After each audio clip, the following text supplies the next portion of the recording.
Just want to thank you so much for coming down. I appreciate you making your way down to the studio. Welcome to the MVP Vantage Season 1 podcast. Thank you, brother. I'm really excited for today's pod. Would you like to introduce yourself? So my name is Jack Ely. I've been in entrepreneurship now for the last 3 years, seriously. Prior to that, I was in an apprenticeship at Morrison's as a manager, whilst also doing a degree full time. And I was trying to understand myself, understand business a little bit more.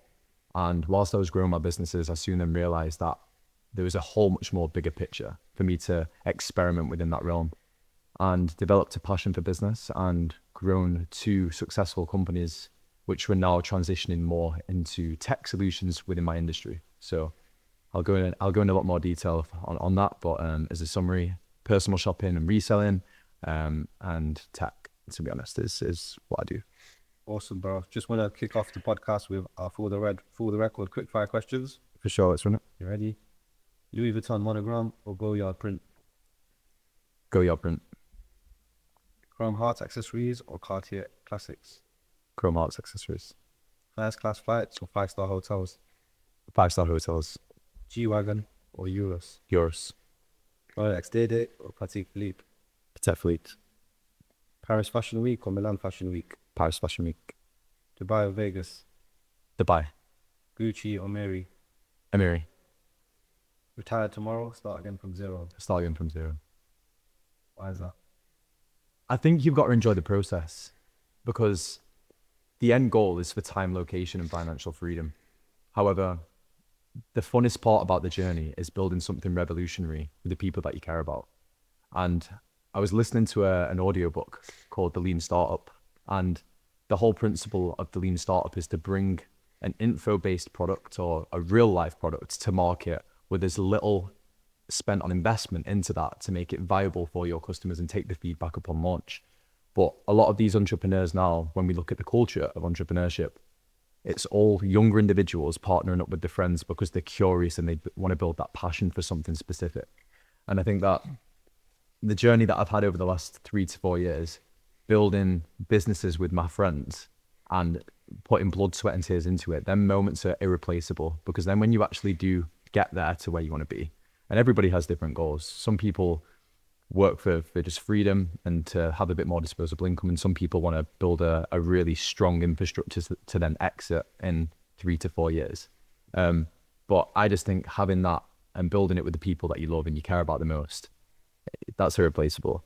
That leads on to my next question. What is your biggest motivation? You touched upon, for a lot of people, it's financial freedom. For some people, it's leaving a legacy. And for others, it's just the lifestyle that they want to live. I think mine's to inspire upcoming entrepreneurs, because currently, when we look at our role models, you've got people like Stephen Bartlett, Elon Musk. They're all different calibers of different entrepreneurs. However, you've got to consider when you was 15, 16, 17 years old and you wanted to learn about business, of course we can go onto YouTube, but there wasn't any specific role models on social media back then that we could engage with and we could relate to. And the biggest thing for me is being able to provide as much value for free to younger entrepreneurs, because they're going to be the next breed of contributing to our economy and making sure that we're innovating and building a brighter future. So I'd say younger entrepreneurs, and I'd say secondly, also to just provide for my family. Like, my mum still works, so does my dad, so does my brother.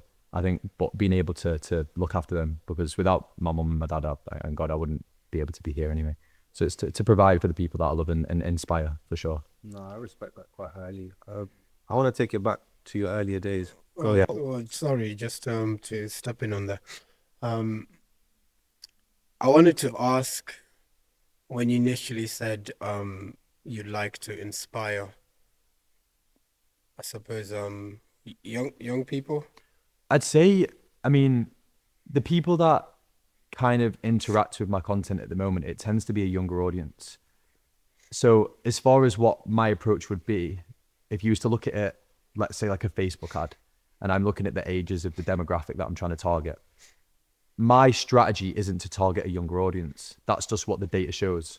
So no matter what age you are, there's no real age for starting a business. We spoke about Grant Cardone before, how he didn't actually start seeing success until he's 40, 45 years old. Same with Gary Vee. They've always been very successful, but the point is that there's no right time to start. I think you've just got to have that initiative, and you've also got to have that urgency to do it. And I always use the analogy of, imagine a plane taking off a runway, right? Now, the plane requires speed in order for it to take off. And then when it's in the air, it needs to maintain a certain level of speed to stay afloat. And the second that starts slowing down, the plane's going to start dropping. So in life, especially with business, it all comes down to how fast you can bring it to market, whether that's a task, whether that's recruitment, whether that's replying to a customer. The quicker you are, the quicker you're going to outbeat your competitors. So I think just giving people the urgency more than anything else, and the speed to want to go and start. And make that action more than anything, no matter what the age is. Wicked. I think the point I wanted to land on, you gave me something out of it, but maybe just to extract a bit more. So my initial question was, well, my initial thought is, what makes you feel that you are that guy to inspire? I like the part where you said relatability, because I think the beautiful thing about it is I'm not that guy yet. I'm just documenting my journey and presenting to people who I want to become. And that's not me saying that I'm any better than you or anybody else. It's just me being able to be transparent with where I am in my journey, because every single year for me is a new chapter. My goal is that long term, I want to be able to go into the cinema with my children when I'm 60 years old, and my grandchildren as well, and be able to watch that documentary back for my biggest wins and the hardest times I went through.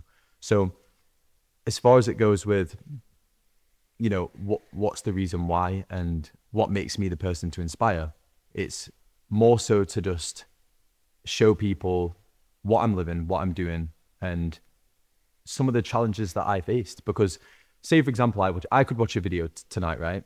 And that might save me 3 hardship moments because I've watched that clip and I'm relatable to that content, and I know not to make them same mistakes. That could be in a relationship, that could be with my friends, that could be just with me as a person. Say, for example, you're watching a video in the gym on how to do a bench press, and the whole time you've been training, you've realized why you're not being able to feel the mind muscle contraction because you're gripping your hands wrong. Not only that, you've not arched your back correctly and your feet position's not in the right place. There are 3 tips that I've taken from that video that I can now apply to make a difference to my real life. So what would you say, or perhaps let's say, so this becomes an element of skill set. What skills perhaps have you acquired now that give you that, that push ahead? For example, for me as a photographer, I don't think I'm the best photographer out there, aspiring to be, but I know there's perhaps like my favorite lighting technique. I know that because there's a group of people that you engage with, know how to shoot that way. Yeah.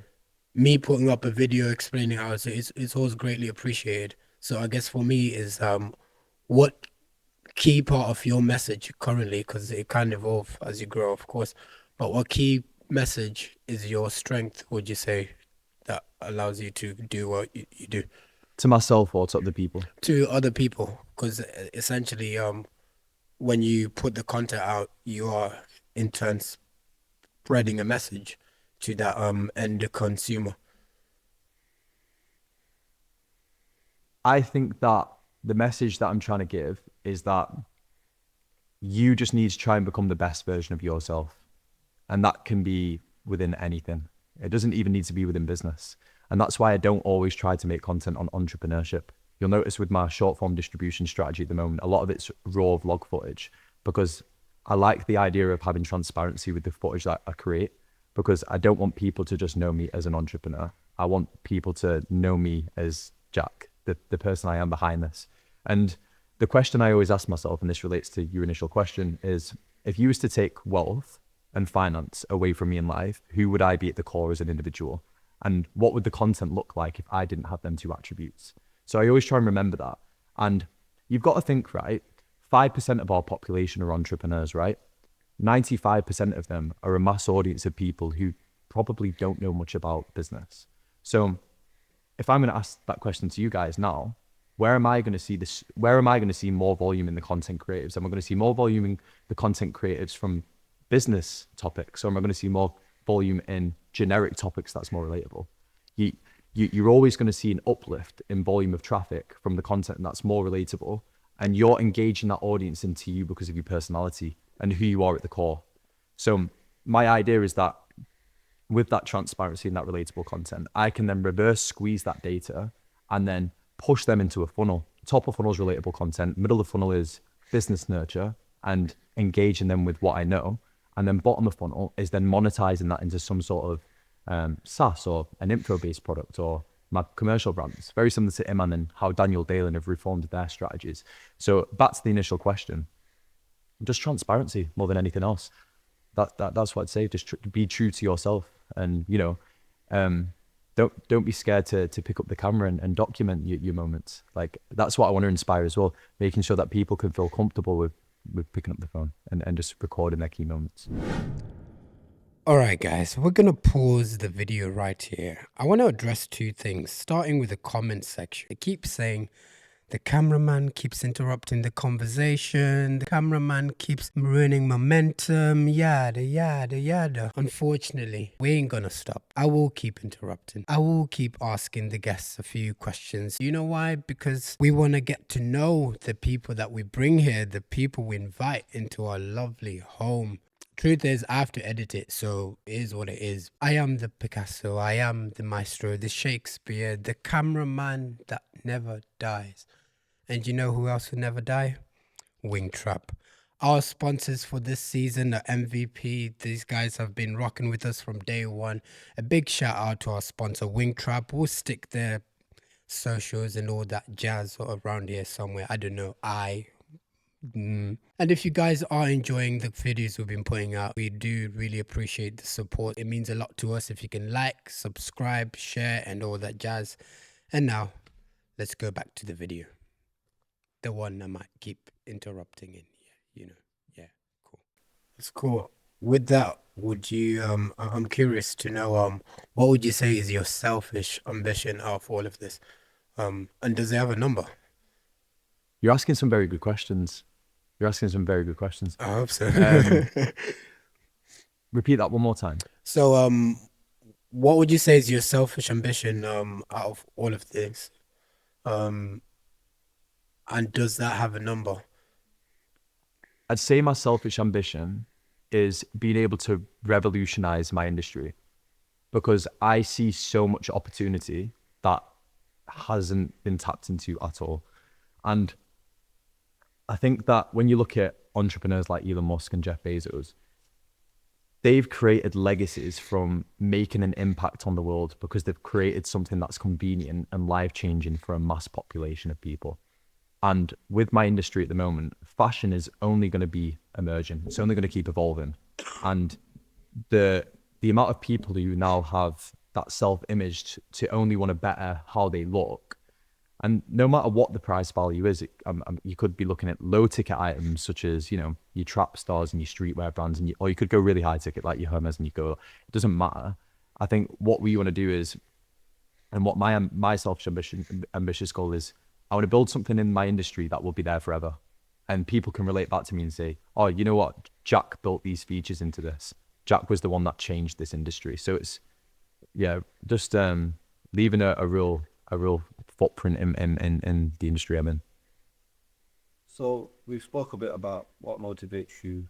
I want to take it back to the earlier days, the Jack growing up. Obviously, for a lot of people maybe viewing, they maybe don't know your backstory or your story as a whole. So I'm going to try and put some context to what we spoke about earlier on in the conversation. So could you just tell us where you grew up? Yeah. How school was? And yeah, did you always kind of have a feeling you were going to go into your own boss, so to say? So I started my first business when I was 13, and it was a car washing round in my village. So what I used to do is I used to knock on the doors of the people in the village, and I used to say to them, can I clean your car for free? Yeah, you're grafting, bro. I was grafting. So the reason I said, can I do it for free, is because why are they going to trust a 13-year-old kid to come and clean their £50,000 car? But were you thinking that, like, when you actually initially genuinely was. I was thinking to myself, they're surely not going to... I can't door knock and ask somebody for money to clean their car at their house. Like, at least let me show that I can do it first. So I knocked on the door. I was like, Adam, I remember Adam was my first client, literally like 5 doors up from me. I said, Adam, can I just clean your car for free today, mate? And obviously he saw me around in the village anyway. He knew who I was. And I think if I did ask him for money to pay for the car clean, I think he would have paid me. But the whole purpose is that I wanted to present that I knew how to clean a car, and then I'm practicing washing my mum's car for the last like 2 weeks trying to master that. And then I went on to the next store, and then as I'd say to Adam at the time, I'd be like, right, I'm going to come back this time next week, and I'm going to come and see you again about your car. Let me know how long it stays clean for, and let me know your feedback. I don't want to know what it is now. Just tell me the next time I come and visit. And I do maybe 10 more door knocks. Next week comes around. So Adam, be honest, did you like the car clean? It's completely fine if you didn't. They'd be like, yeah, you did a really good job. I was like, right, well, I want to make this a weekly thing now. I'm only going to do it for £10, and it's really cheap. You're going to pay that in the local town, and you're going to have to drive 20 minutes. And I spotted a USP, because the village I grew up in, you'd have to genuinely drive at least 10 minutes to go and get your car cleaned.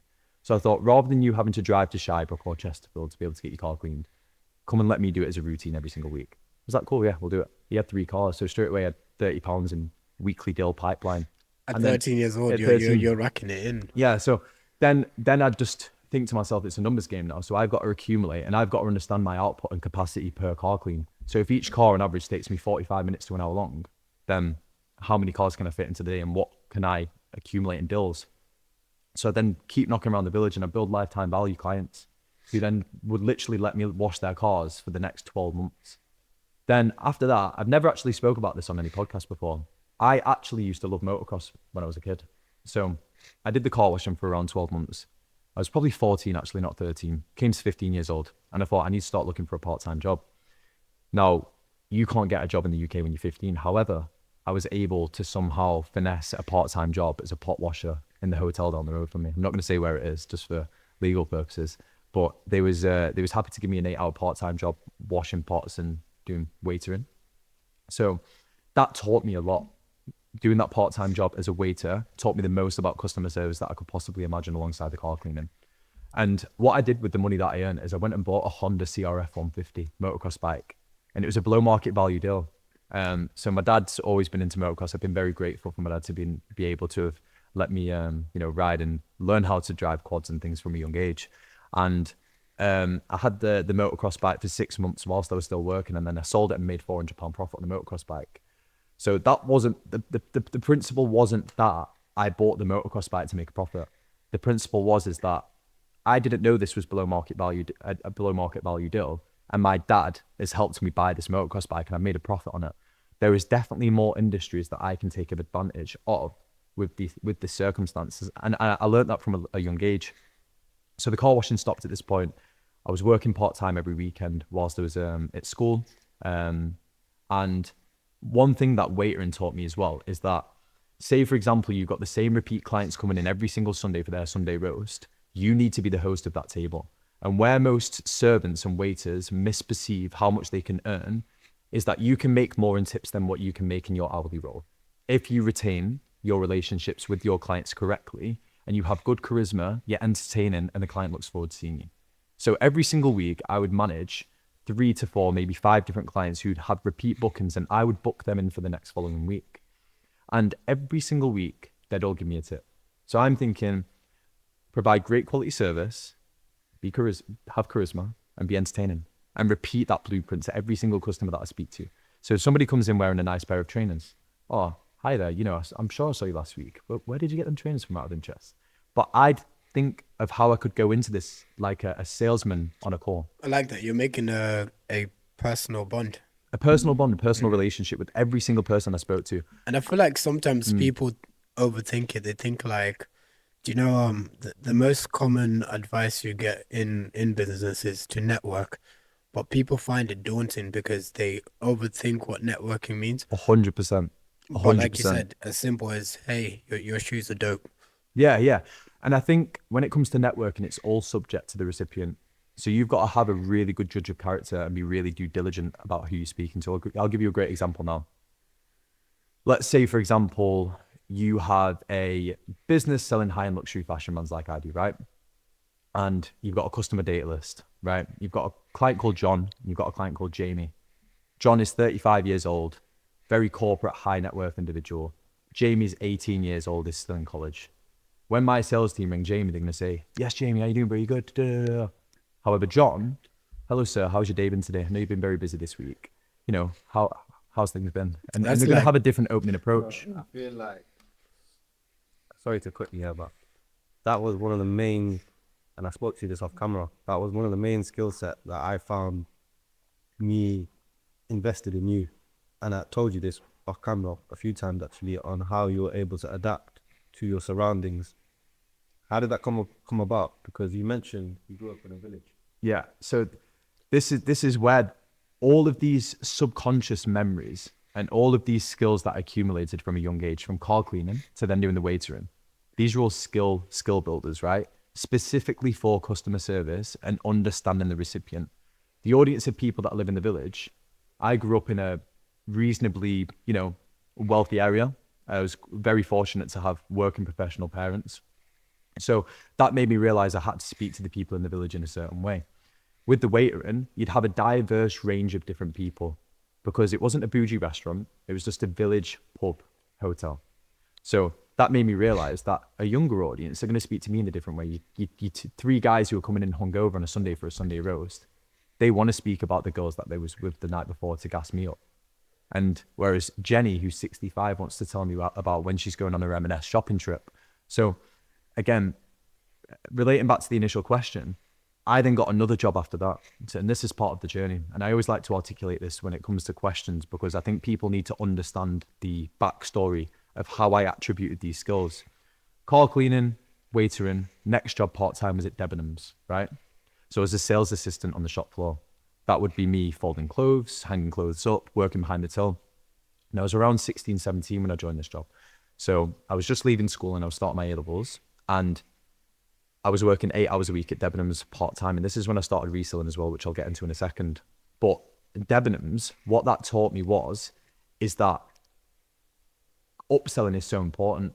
So if, say, for example, somebody's looking and inquiring about a pair of jeans, I'm thinking in my head, how can I then make them buy a pair of shoes to match them jeans, or buy a t-shirt to also go with the outfit? And in Debenhams, they had something called the Debenhams credit card. And every single time you signed up a Debenhams credit card, you'd get a commission as a member of staff. But I wasn't allowed to sell these credit cards because I was under 18, which doesn't align with their regulations. So what I would do is I do lead generation for somebody on the till to then sign them up to the credit card. So what I would do is, say, for example, somebody's looking at a pair of jeans. The Levi's was already 10% off. I turn around to the customer and say, just be completely honest, are you looking to browse and shop anything else today? Because I've got a little magic sleeve I can pull to try and get you a better discount. But I need to know if you're spending and buying anything else, or if you've got anything else in mind. Say they're with the girlfriend, he's shopping downstairs as well to the women's wear. I don't know if you wanted to look at some of the slippers we've got on offer at the moment, X, Y, and Z. So I'd complete the shopping journey with them and treat it like a personal shopping appointment in a mid-tier designer store. Debenhams does not sell exclusive luxury brands. However, the customers that I served got an experience like they were shopping in Louis Vuitton with somebody relatable. So I'd be walking around, spending that quality time with them, getting to know them a little bit more, and then I'd go for the close at the end. I wouldn't mention the Debenhams card like every other motherfucker who works in that business at the very start of the sales pitch, or wait until they got to the till to then say, do you want to save 10% by opening up a Debenhams credit card? No, that wasn't my approach. I'd wait until I fully got to know the client. And then when it comes to them going to the till, I would scan the items through. I'd then hand it over to Amy, let's say, who's the person who can sign them to the credit card. And I'd then say to the customer, so you know what I was mentioning about that extra discount about 5-10 minutes ago? Now, we have got a Debenhams credit card, which is going to save you 10% off this first purchase, X, Y, and Z. Now, I know credit cards sound a bit scary, but the way you've got to see it is treat it as a direct debit, and you're just going to pay it off the second you transact on that card. And I was the number one credit card opener in the company for 2 years, and I only worked there 8 hours a week out of every single person in the business who was working there full time. Yeah, I was shot in Debenhams still. Ben Sherman, Hugo Boss, Levi's, what's the other one? The mid-tier brands, I know about the bosses. Yeah. Ben Sherman. Yeah, Ben Sherman's back in the day. Jeff Banks, I don't know if you remember Jeff Banks. That was like one of my best sellers in Debenhams. But as far as it goes back to the initial question of networking, being able to be in these environments and understanding customers and reading the room is probably one of the best things that I could ever learn. And the fact that I also got the opportunity to also sell that Debenhams credit card, that really taught me sales and the importance of building rapport. I think, go on, sorry. What I would say though is, for a lot of people, sales or trying to approach a situation can seem quite daunting. 100%. And to the general audience, someone like you come across really confident, and you've got this natural skill of trying to You've got people skills. You can adapt. Did it take a few times for you to get knocked back to say, hang on a second here, you know what? Yeah, for sure. Talk to me a bit about that. As far as I can remember, there's never really been a situation when I was younger where my confidence was knocked. And I think the reason for, and if it was, it's probably because I was rejected from trying to pitch them a credit card, right? And I think in business, when it comes to sales, you have to take away the emotion. So if you're going to get that rejection and you can't handle the customer objections and nurture them back into whatever the offer is, you've got to take that as a pinch of salt and understand that it's a numbers game. You can't win every single time, right? When you look at Manchester City last year, absolutely on form. Like, they was winning every single game, but there's only a certain amount of streaks that you can continue. Like, you can't be number one every single time. So I think it's like Lincoln a night out, isn't it? It's very yeah, it's like it's the chances of probability. Like, you can't argue with the laws of average. So and once you understand that it's not taken personally, you can't control somebody else's decision making. However, I'm a big believer in psychological powers. So what I mean by that is, I'll give you a great example. David Lloyd's. Have you heard of the gym David Lloyd's? Yep. Yeah. I know 30 seconds in distance by looking at the person who is behind the desk at David Lloyd's, and I'm with a friend who's not got a guest pass. How am I going to psychologically get my friend in by speaking to you? So straight away, I'm looking at what they're wearing. I'm looking at how they look. I'm looking at the color of the hair. I'm looking if they've got a fresh trim, if it's a guy. And I'm calculating from their characteristics immediately how I can go in with some sort of pitch indirectly to make sure that my friend gets in this gym. So give you an example. It's a guy, he's wearing a pair of Air Force Ones, Supremes, let's say. He's just had a fresh trim. He's got a night 3/4 zip on. Oh, yes, G, did you buy that from the outlet store? Or did you get it direct from JD? The only reason I asked, we do personal shopping. He's like, oh, yeah. And then I've then nurtured him into the conversation, but I've not dropped the facts that I need to get my friend in as a guest pass. So then I'm going to turn around and say, I'm going to be completely honest. My guest passes have run out. However, I really want to bring my friend and show him around the gym. And I think he actually will be a member in the next few weeks. So then he's thinking in his head, you know what? We're going to require a new client here. He's just trying to bring his friend in to show him around. So I think, like, dependent on the context and the circumstances, like, you also have to psychologically play on how you read the person. At 13, you're not 14. You're not really thinking about money. You're thinking maybe playing out with your friends, kicking ball, maybe playing COD. Yeah. What was it for you? I think what it was is that, like, my parents was always really, really, like, fair, and they didn't give me too much when I was growing up. I'm very, very, very blessed and thankful for everything they've done for me, and I'm not being ungrateful when I say that. Like, you know, I was fortunate to go on really amazing holidays, but my mum and my dad always preached the importance of experience rather than giving things to me on a plate. So say, for example, at Christmas, I'd get the same as what everyone else would get. I wouldn't get a crazy amount of money. Like, my family aren't millionaires at all. So I think what it was is that when it came to the weekend, like, my mum would give me like £5 in pocket money, but I knew that wasn't enough. Like, I wanted to get more sweets. Like, I wanted to make sure that I could buy new fresh clothes. Like, I wanted to pay for the bus ticket and also get a McDonald's as well. And I'm thinking on my pocket money budget, I'm not going to be able to do that. So I think more or less it was just for me to have the experience of earning money for myself, just so that I could, like, buy things, I guess. I didn't really have the intention back then when I was 14 of building an empire. That was never in my mind. Like, I never even thought of becoming an entrepreneur back then. I think it was more or less, I want to earn some side money and I want to get that paper cash in hand. And even when I was working as a waiter in the hotel, the pub hotel, I'd always get paid my money, like, cash in hand in, like, this little plastic envelope. And I think the idea of being able to see it tangibly there and then and think, oh, I've worked for that. I was on £4 an hour, but, you know, managed to stack up a little cash there and get paid it out weekly. So I think it's more or less, it was literally just to buy things that I wanted to buy as a kid, to be completely honest. Fair one. What I did like, in particular, when you went into washing cars, is the knowing that it's okay to work for free if it's calculated enough. Yeah, so all of the best deals I've done in business have come from value-driven conversations that are free. A lot of people struggle to get around that because the first thing is, you need the value. I need to make money from this. Yeah, I think you can't. First of all, you need to acquire the skill sets that are relevant in order to provide the value. So I'll give you an example now. we've raised a lot of money in funding, right? When I raised that money in funding, my business partner has got some of the UK's leading law firms that they own and they build tech solutions for. I spotted a lot of opportunity with their funnels, and they was driving leads into PCP and HP claims. And there was too many clicks for the customer to finally get to the CFA signature to sign on behalf of the client. And what I did is minimize them steps and really tracked the attribution for the click-through rate from when the client first initially imported the data from the reg plate all the way to when they signed that CFA. And we increased the click-through rate by 20%. So I worked for free doing that for my now business partner for 3 months, just on helping him structure his funnels in a more better position to optimize the user interface and user experience. So what was that? It was value from my experience in e-commerce and working with funnels for the last 3 years and web developers and my understanding of tech. And it was bridging that solution with somebody who had extreme value and extreme network and access to up to 700 million in funding.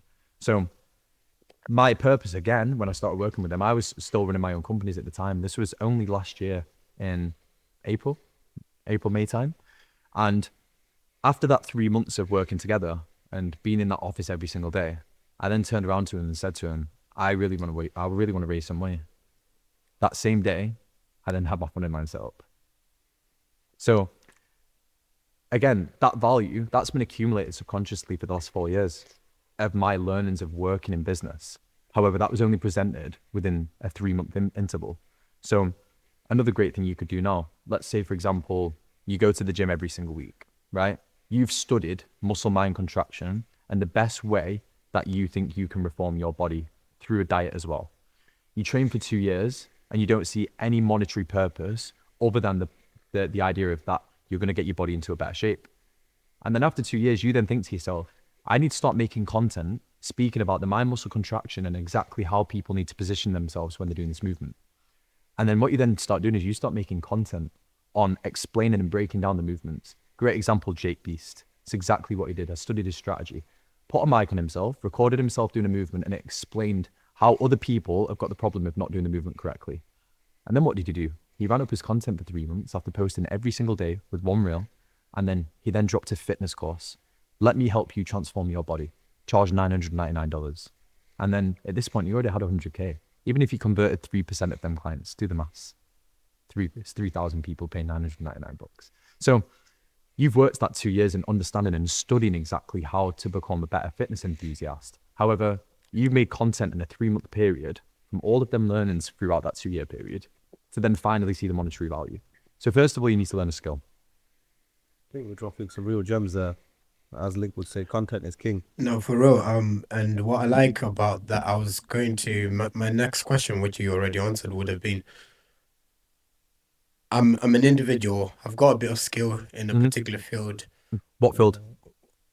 An example, hypothetically speaking, I could be any.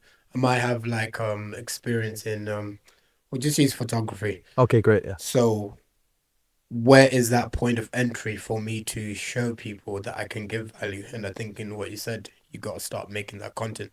So firstly, what I would do, if I was a decent photographer, just getting into the market, I would study the best photographers' content distribution strategy on Instagram and TikTok. So I would look at whoever's getting the most viral clips, whoever's got the highest cult following, and I would study exactly what they did in order to get that level of growth. I don't know if you've heard of Don Products, I think the names are.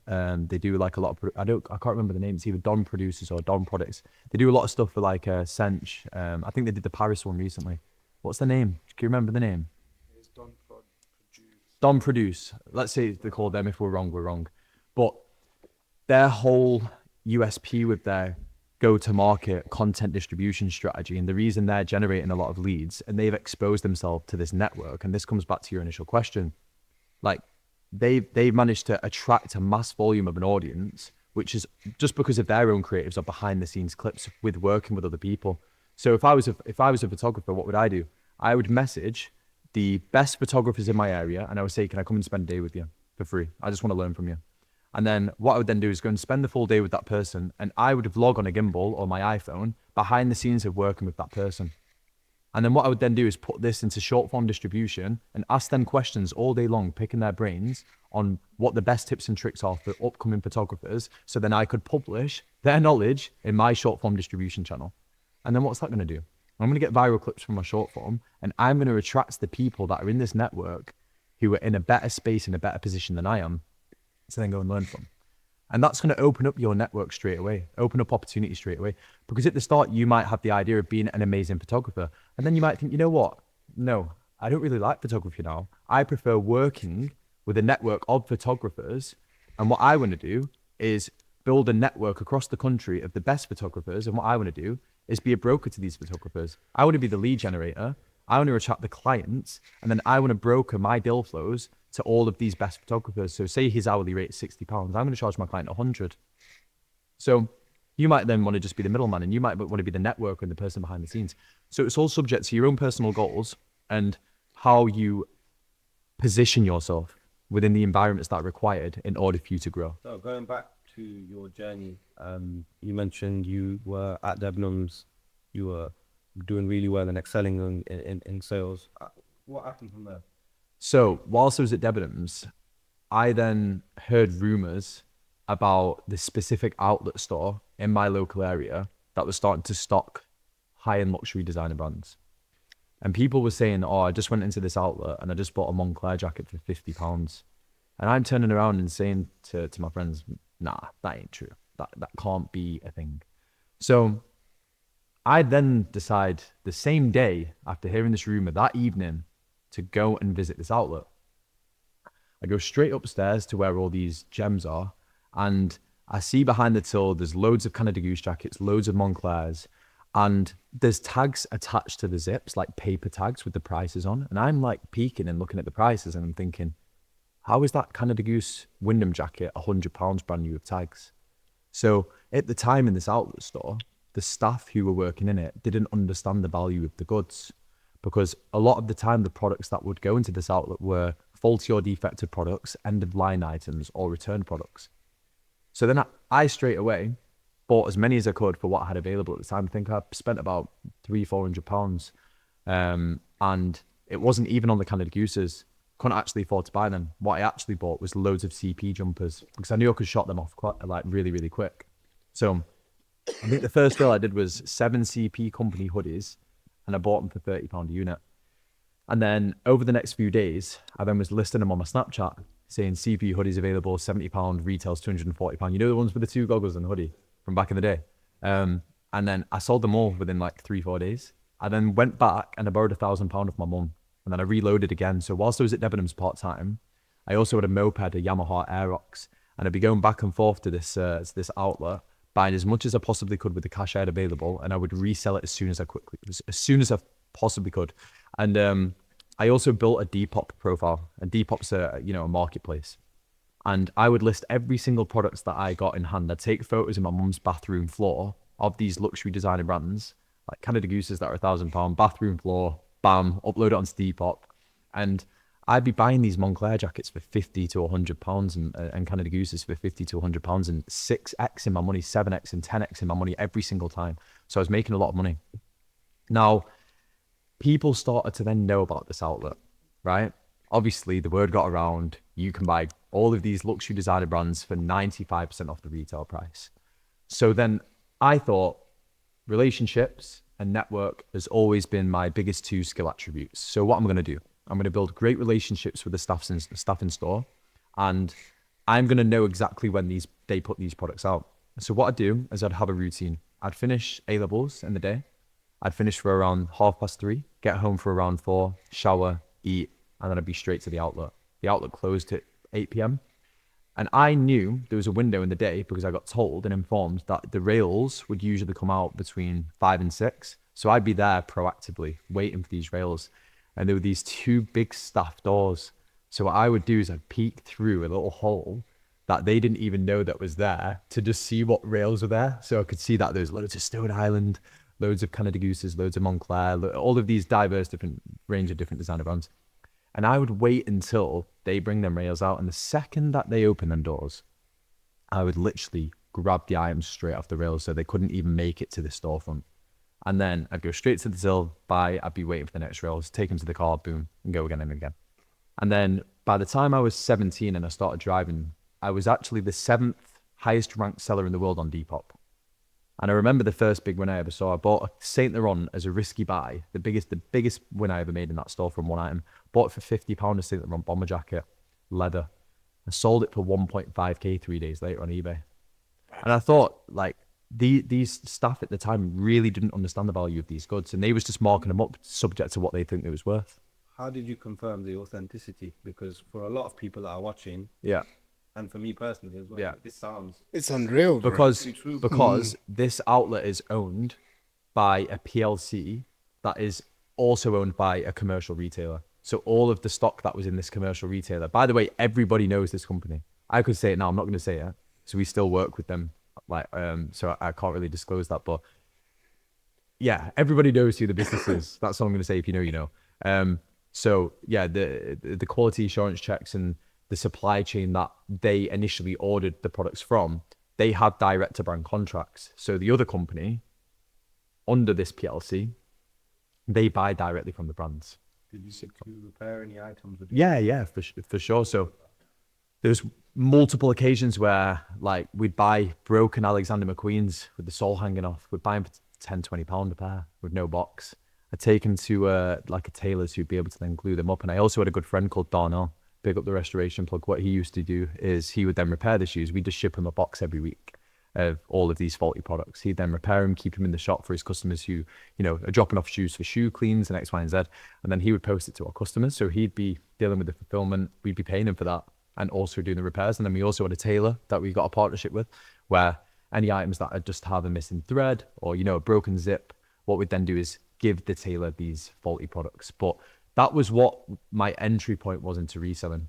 And because I provided such a great, valuable price, and it was completely, you know, like, for example, a Canada Goose Wyndham jacket back then, you could buy it from, let's say, Selfridges or Harvey Nichols for, you know, £950. Nowadays, they're £1,400. Like, there's massive inflation on them. But the whole point is that I was the guy that was selling them for 50% off the retail price. And that was my unique selling point.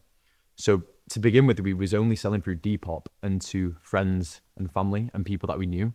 And word of mouth in any startup company will always be your best friend. The people that you have in your personal network, one thing I always preach in our educational platform is pick up your phone and tell me how many contacts are in there. I've got 85 contacts. Okay, sweet. Every single one of them is going to be a potential client. What I'd like you to do is ring up every single one of them customers and introduce yourself and say exactly what you're now doing with your new startup business. James, it's been a while now. We've not spoken since obviously we was in A-levels, but I just wanted to touch base with you. How you been? How was the holiday? I saw you went away on Instagram. Yeah, it was great. Went to Ibiza with the boys. And then I then turn around, all right, sick. Well, I'm going to tell you what I've been doing over the last few weeks. I think you're going to be pretty gassed. Just started a luxury personal shopping business.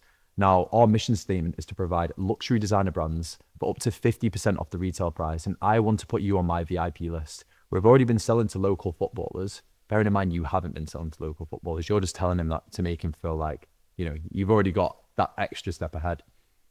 And the whole point is it's creating that image in the customer's mind that he's reaching out to me because he's providing a better valuable service than any other competitors in the market.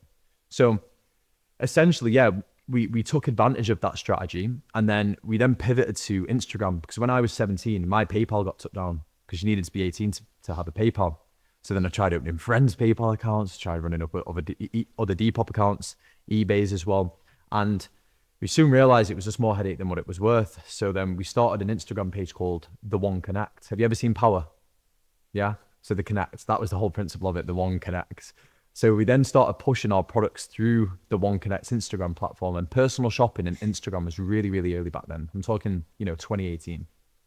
And we then started doing loads of giveaways through the page. And giveaways back then used to absolutely boom. I remember the first giveaway we ever did. It was like a picture of loads of cash and a pair of Valentinos in a box with a pair of AirPods. And we then said, right, in order to enter the giveaway, follow this page, tag 3 friends. You know the OG giveaway strategy, but they used to bang back in the day. And that accumulated as 2,000-3,000 followers. I can definitely vouch for that, because when we was at Prestige early days, we did, Segways. Yeah. A mad Segway giveaway with one of our new releases.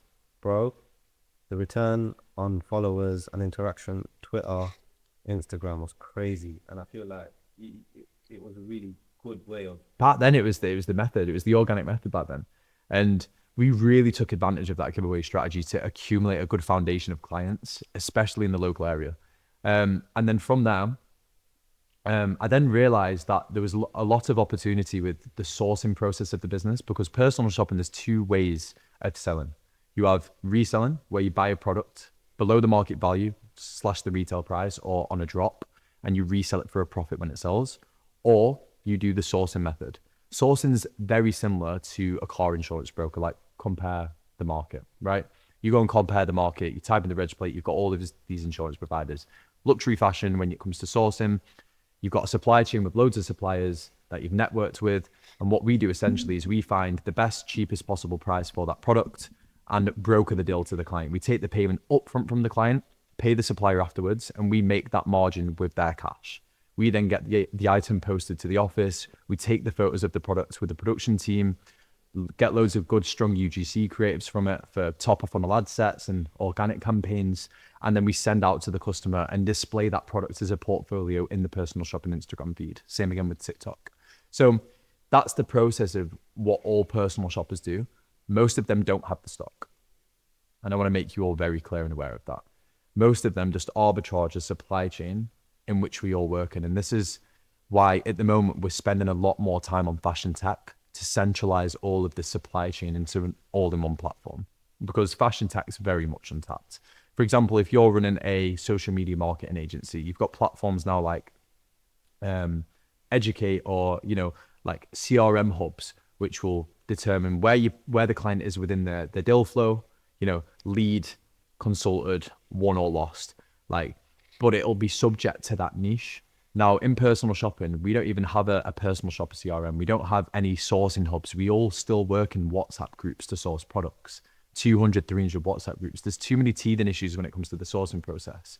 So what we've identified is problems in the market, and we want to build solutions through tech and leveraging AI to make sure that we can make the process from acquiring data and handling that data to retargeting that data to also making sure that for the products that our members, other personal shoppers in the industry on a B2B basis, for what the products are that they need to source, they can leverage this ecosystem to have seamless shopping for their clients. I like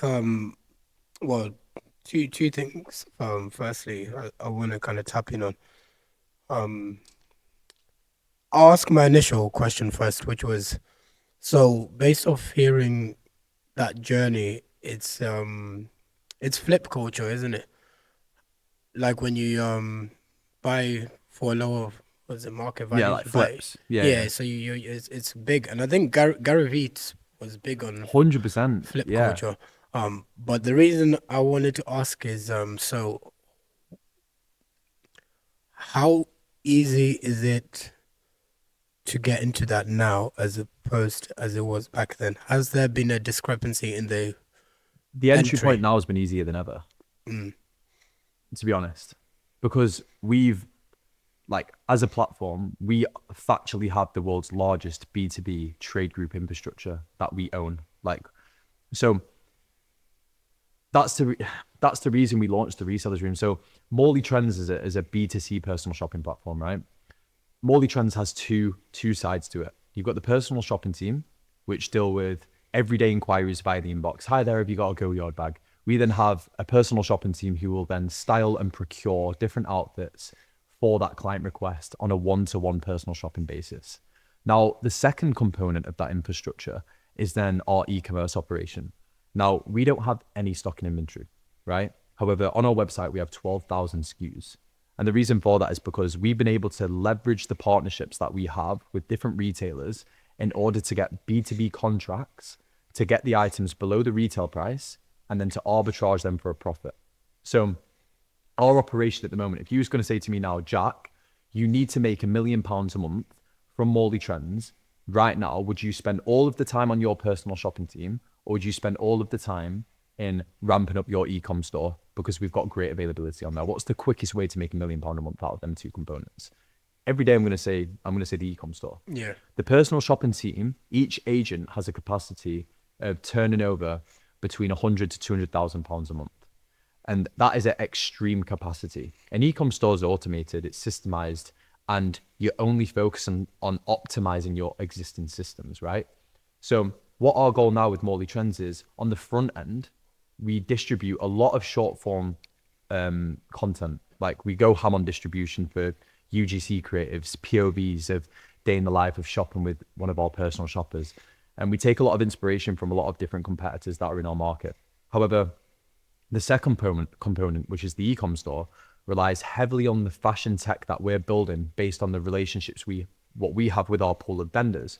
So it goes vendors, and then it goes fashion tech, which is our reseller solution.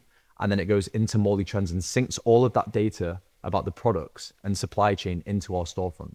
So when you order off MorleyTrends, what we will then do is order from the supplier and have the item with us the next day to repackage that product and then send to your doorstep. I was gonna say that's basically, I think, it solves the problem that perhaps when you go into drop shipping, right? Yeah. Whilst that can be a really lucrative business model, one of the biggest struggles is having a reliable supplier. Yeah. So that you can turn over Enough products, as well as the competitive time rate. Like, for example, you got Amazon right now, which can for sure. have it to your door. Yeah, for sure. So if I was drop shipping, let's say that water bottle, and I found it for, like, let's say five pence, if my customer recognizes they still have to wait like a week, Yeah. before they get that product, they'll rather pay the quid. Yeah, that's true. Yeah. So I think with what you're saying, you've kind of hit that gold mine, or you've obviously built it yourself, to be fair, credit to you. But you found that fix of being able, so essentially, if you did it well, if you had a good system like yours per se, you don't need the inventory, because I think that's the cost of investment. You don't, as well. and that's where the Resellers Room comes in, which is my other company. So, well, I'd say the Resellers Worldwide LLC, that's based in the UAE now. The Resellers Worldwide company based in the UAE is our fashion tech solution that bridges the gap with these vendors, exactly what you're saying there, with not needing the inventory. So we've got an all-in-one portal built at the moment, which we've got in beta testing, which has all of the products that we have access to and that we leverage for MorleyTrends and the sales that transact through that platform. So MorleyTrends essentially, right, is our learning system. On a B2C basis, that gives us the quantitative and the qualitative data to tell us exactly what the problems are in the personal shopping industry, because we're doing it firsthand. We breathe it every single day.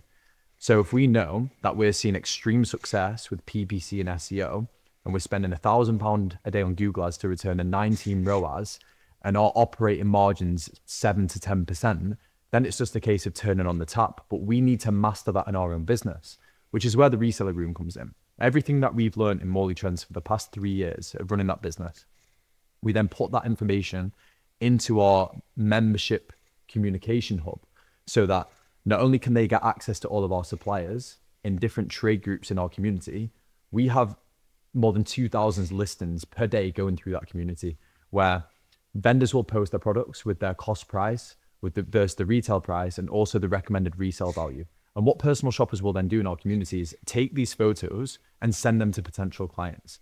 And a lot of people must be thinking, is the market not saturated? Well, you tell me, how many people, when you walk into town, how many people are wearing designer clothes? And also, where do most of them buy from? Most people still don't even buy from personal shoppers. Most people still go and buy full price online because they've typed it into Google. They want that convenient service of having it sent to the doorstep. Designer stores now are more like museums, because a lot of people don't really go in to buy. I've not been in a designer store and purchased a product for a very, very long time. Have you guys? No, window shopping. Window shopping, exactly. It's a museum, it's an experience. So the whole point of a personal shopper, what you do is you're able to supply the products below the retail price. If it's a tier 2 brand, such as Amiri, Montclair, Canada Goose, anything that's sold in Selfridges, you're able to, or Harvey Nichols, or these generic retail stores, you're able to accommodate that product for a below market value price because of our network. Now, not only that, if these products are sold out in the market, great example, Louis Vuitton Air Force One. Can you remember when they released? Now, they retail for £2,000. The market value of that trainer now is, subject to size, 4K plus minimum. So you also have clients who are wanting these out of stock, in demand products, which again, we have access to these items because of the supply chain that we've built. So And you've also got to understand that people want convenience because they also want to have a seamless shopping experience where you can message your personal shopper, say, yes, bro, what kind of deguses have you got in? They don't want to look online and they don't want to browse 50 to 100 products to find their desired piece. Your personal shopper knows your style. So they will send you the items in alignment with what your style is. So there's multiple components and that all benefit to using a personal shopper. Sorry, Jed, which brought me to my second part of that question, which is earlier you mentioned that you guys grew organically. You were in a good space in which, obviously, fast forward maybe a couple of years down now, where we're at, where the platforms are very algorithm central, if that's even a term. What would you then say are the advantages of I think you mentioned AI. Mhm. Are there ways you can implement that to get you to start up something? In the market at the moment, no. But that's why we're building a really strong back-end team. So we've just brought in our new CTO, Jack Ely. He was responsible for building the search engine in AutoTrader and also the finance widgets on where you can get then the PCP quote at the bottom.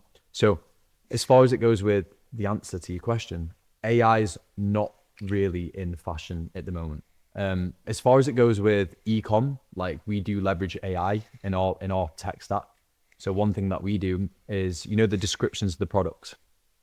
When we're syncing data from the retailers that we work with, we won't use their descriptions. What we'll use is generative AI to re-script the description to then align and perform better on search engine optimization on Google.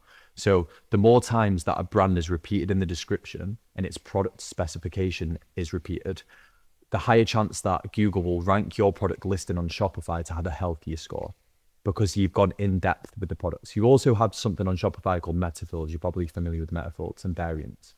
The more data that you give around metafields, right, which again, you can leverage AI to sync that data through, then the more chance that Google is going to allow you to convert a sale from when you put a paid budget into the shopping ad.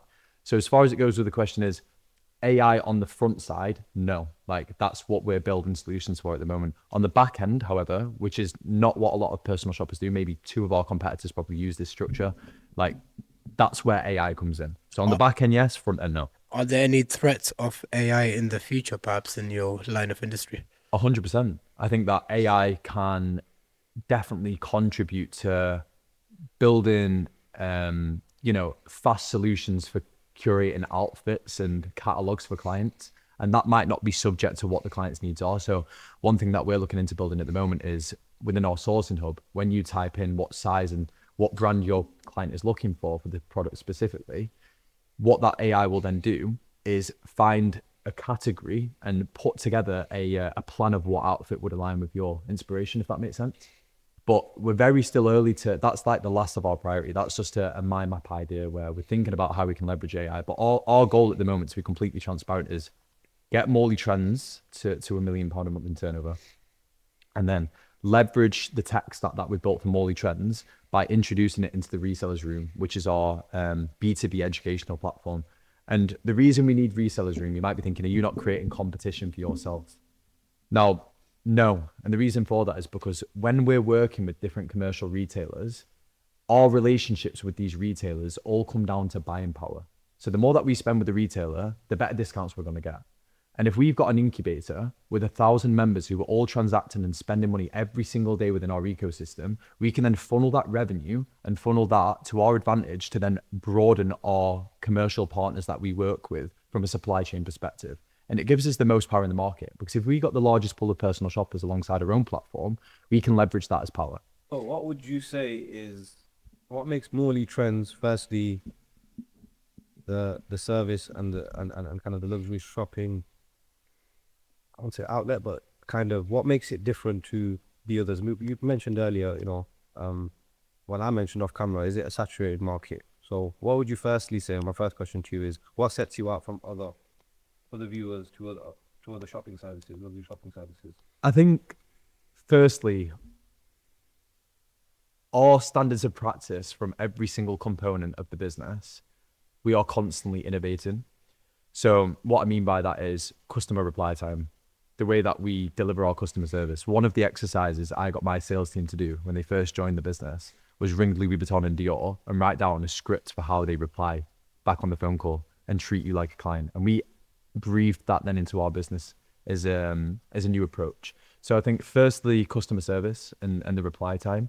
I think secondly, we're able to source obviously out of stock items that not many personal shoppers actually have access to. We're quite big in the Asian market. Nobody actually really knows that, but we work quite closely with a lot of Asian vendors, which again, we now have extreme buying power with them. Even if other personal shoppers did approach them or try and work with them, we would still get a better price B2B because of the spend we've accumulated.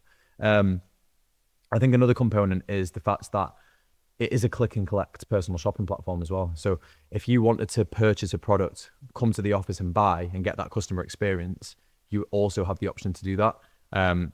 And finally as well, I think it's the fact that the way we market our products, we also work with, really familiar public faces. So our brand reformation strategy, as we sort of progress with this year, we are going to be doing a lot more IRL based content. We are currently hiring somebody to come in as a full-time UGC creator to be the face of the brand of MorleyTrends. I've always been that person. I'm removing myself off the brand now because there's no valuation in that company if my personal brand is attached to it. So we want to structure it in a way where we can have different creators working with different people behind the scenes to create their outfits and, present Phil Foden's wardrobe or, let's go shopping with Meeks. So these are some of the really exciting campaigns that we're going to be delivering. But I think from a social front, you want to buy into a company that has these people buying so you can feel part of that cult. And also you want to make sure that you're familiar with the brand. You want to be speaking to the same sales assistant. So one standard of practice that we've got in place now is that when you inquire with the personal shopping team, you will only inquire with the same person that you've been familiar and spoke to before. There's no point going into, let's say, Selfridges and you want to buy and spend a lot of money with a customer assistant. You really get along with that person. And then the next time you go, you're being served by a different person. You want to be familiar and get to know and build that real relationship with the person that you're the most familiar with. So we want to make our customers aware of who they're speaking to. And, if they want to ring us up and have a bit of a conversation with us, they've got that one-to-one concierge and touch point with that personal shopper. No, I think that's a very important point of that trust as well. For sure, yeah. You mentioned two people there, Meeks Manny, Phil Foden. Yeah. I go on your page when I initially started following your journey, and it sprung to me very, very quickly. Obviously, you've got one of the most well-renowned footballers in England and one of the biggest artists in the UK. How do you manage to attract a collaboration of that sort? So Meeks is a funny one, bro. So I was we used to basically have yellow storage, right? And we'd store some of our old liquidation stock in the yellow storage. I've gone in and Meeks has just went to me, "Yo, Morley." I was like, "Who's that?" I was like, "Who's this guy?" He was like, "Yo, it's Meeks." I was like, "What are you saying, bro?" He's like, "I fuck with what you're doing, bro." Obviously, he's seen our platform and he's engaged with what we've built. So the fact that he, reached out to us and he saw me in that moment. Funny story, and I told him this when I first met him. I saw him in the Ibiza airport a few years ago, and I never went up to him and I didn't approach him, but I could tell from his tonality and his voice and the chains. He did have his mask on, but I knew it would come into tuition at some point. Same again with Central Cee. I actually messaged Centch when he had 25,000 followers, 2-3 years ago. And it was when he dropped the day in the life. And I said to him, I was like, "Yo, you're going to blow. You've got some sick music." And I've got the message thread with him still now. Funny story. He's seen one of my posts the other day with his boy. And Reese reached out to me and was like, "Yo, I just saw you post on Centch. What have you got for him?" So I know by the end of next week, we'll capture this on camera. We'll have something lined up with Centch in the next 30 days. Sick. For a fact. I like that as well. It's like we were having this conversation the other day. Sometimes the more you chase things, the further away they get from you. Yeah. But then you kind of put it out there into like not into the universe and that hoo-ha, but Definitely into the universe, brother. 100%. 100%. Each to their own there. But when you put it out there, there's like a power with, I think, your words, and I think just by you talking about it, it's now attracted. You wasn't chasing for Senj to go, Yeah. but you just told a story. Have you ever heard of the theory of the self-fulfilling prophecy? Yeah. Yeah. So the fact that you can attach a label to yourself, and through positive conditioning and rehearsing that label, you then become the prophecy of what you've had that self-belief from. So I'm always a big believer in the fact that you should always preach, speak, talk, visualize everything into existence with the surroundings that you're in, with the holidays, with your health, with the people that you're around. You can attract anything you want in life. Like genuinely, anything you want in life is achievable if you really believe it and you speak it and you feel it and you really become obsessed with that goal. And I think a lot of people limit their own belief systems. And back to the initial question at the start of the podcast, like, what is your purpose, and what are your goals? Like, I want people to think with no beliefs. Like, if you had a situation in front of you right now where there was no capabilities and the sky was the limit with that opportunity, what would be your brain thoughts and why? You have to You have to think extreme. dream, You have to let dream people, like a child. you have to let people think you're crazy. Bro, I have people telling me all the time, you are ludicrous. You are absolutely wild. My own team even say I'm ADHD'd off my head, which I am. I know that. But the whole thing is I want to be crazy. I want people to think that my beliefs are that wild and so far-fetched, because even if I achieve 50% of that dream, at least then I've done more than if I was thinking on a 5x level. 100%. But I love how it's crazy until it works, isn't it? 100%. Once it works, suddenly Jack's tenacious, he's ambitious. But before he was like, yeah, he's off his rockers, isn't it? Yeah, it's true. But what you were saying about Phil, that was the next thing. Now, I preached in a video the importance of a content distribution line, right? So you know someone that knows someone that knows someone, right? And on average, you are 6 people away from the point of contact in whom you want to speak to. So my thought process with Phil is, how can I leverage the people that he knows and connect a distribution line in between myself and the person that I want to connect with? So one tip that anybody can do right now to connect with somebody, you can go onto the following of the person who you want to poach, and you can look on the people who they follow and look for low-key profiles. You'll notice that a lot of high net worth individuals and people in the public eye follow people with 300-400 followers, people that they've known from birth. You message every single one of them people and say, hi there, I know I'm reaching out and it's a bit of an ask. I know you're quite close with Phil. I'd really appreciate it if you could potentially put us in contact in some way to be able to make something happen. And if you can, here's what I'm going to give you. We sacrificed about $2,000 in distribution contacts in order to get to that endpoint to now have that contact. So I've got Phil Foden's number on my phone. Like, it's straight on the WhatsApp now. So I can show you the chat. We can show you exactly how now that's allowed us to Hey, yo, he's position. flexing on the pod, bro.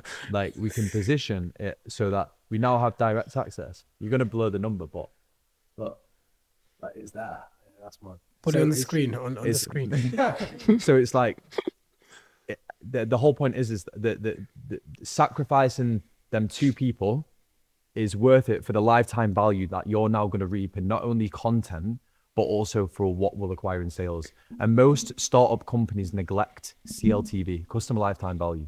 So being able to afford to acquire a client at a cost to then understand what is that customer going to be worth over the next 5 years. So if you tell me now, Jack, I'm going to give you 1,000 clients with numbers, and out of these 1,000 clients, all of these are going to spend $5,000 with you over the next year. I want 10 grand for this contact, but no worries, here's 10 grand straight away. Because you're sacrificing the short-term loss, like you would in a marketing campaign, in order to acquire a client through the door to then repeatedly sell if you provide that quality service. 100%. I was just going to add on to that. I think sometimes when people are too focused on their monetary outcome, it blinds you from seeing that big opportunity. For example, for me, one of my first actual big commercial shoots was for a brand called Ray Nephew. Okay. And the way I got that job was because you may or may not know him, but his name socially is Don't Jealous Me. For me, growing up, he was like he would have Role been model. our KSI type of Yeah. flex. So he's hit me up. He's found me on Instagram, and he's like, bro, can you take photos? I want to get into a bit of music. Can you come take some photos? How much do you charge? I said to him, bro, I would just be gassed to be there for you because, you know, Sick. on that same shoot, the person who was on the production team for his music video was a marketing creative in Ray and Nephew. I obviously spoke to them, not knowing their background, but you know, you speak to people, you connect. Couple months down the line, they hit me up. What's your day rate? Got a shoot for Ray and Neff. Can you do it? And then it's just like that. Locked in straight And there's away. been so many situations where it's like I've looked at something where it's like as you say, the you sacrifice a day, 2 days, whatever, even if it like costs you whatever. But the long term on just knowing 100%. you're one network away from your big break or something like that is what people don't consider. 1,000,000,000%. 1,000,000,000%. I feel like both of you have just given such great examples in your own personal careers of such massive collaborations that have come forth. But a lot of people don't see this, and I want to ask you a question. Your ROI, so you mentioned probably around 2K is what you potentially spent, not just to get that collaboration to go physically, but to get those leads and get where you went. After that collaboration with Phil Foden and it going on your page, what difference did something like that have on your page? Did it make a massive difference, or would you say it So there's one thing I want to mention. Now, when it comes to organic social campaigns, you can't truly track the attribution from the point of post into the sale conversions. Now, in comparison to a digital paid campaign, you can set up unique tracking mechanisms to track exactly the attribution of where a customer shopped and exactly what the journey was. Now, do I think it helps with impressions and building brand equity? Yes, because people have seen a familiar face who's endorsing the brand, and that could be the emotional touch point from a customer who's come from a Google ad, checked out our Instagram, and then what they've done has been, oh, I see Phil Foden on there. I'm familiar and I can buy the trust. He must be legit. So we can't track directly the customer journey from an attribution perspective of what's helped that customer convert. However, I know indirectly, them investments massively help build brand equity. I think what it does for brand awareness, bro, you can't put a specific figure to it. No, you can't know. Because, bro, it's like you just said, you could be the best personal shopper, but if nobody's kind of aware of who you're working with or what you're doing, like, to a stranger that goes on your page, like you said, they see Phil Foden, they see Meeks Manny, two guys who dress really well, by the way. Yeah. You know what I mean, that makes a massive difference as well. So, in the public eye, that's a testimony to say 100%. All the guys, bro. Yeah, for sure. Yeah, for sure. Like, 100%. You're definitely correct. You don't know what funnel they make that actual figure of what they created, but it goes beyond that for me. It goes beyond that for sure. And I think one thing from that as well, we do it with our own clients here at the studio when they come for like marketing advice or they want us to work on a project. My first thing, especially if it's a startup, is there's nothing wrong with being a startup, but there's something fucking wrong if you look like a startup because you're dealing with people's trust. You go on let's say you want to buy a phone. If the website looks dodgy, screw that, you're not buying from that phone. But if it looks like Apple, it's pristine, it's clean, 100%, you automatically feel for some reason that they're more trustworthy. and that's why, as a startup company, we related to the audiobook at the start, the lean startup. Bring something to market that your customers can give you the feedback on to further innovate and keep your costs extremely lean. A new personal shopper wouldn't pay in a contact distribution line the leads in order to get access to that endpoint of contact. You wouldn't do that as a new personal shopper if you're on low budgets, nor would you invest into a website.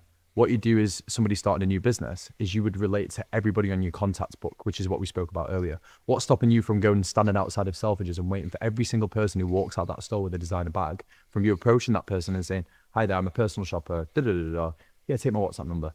And that can be applied in any business, by the way. Say, for example, you're a social media marketing agency. You guys have got that component under your umbrella of businesses, right?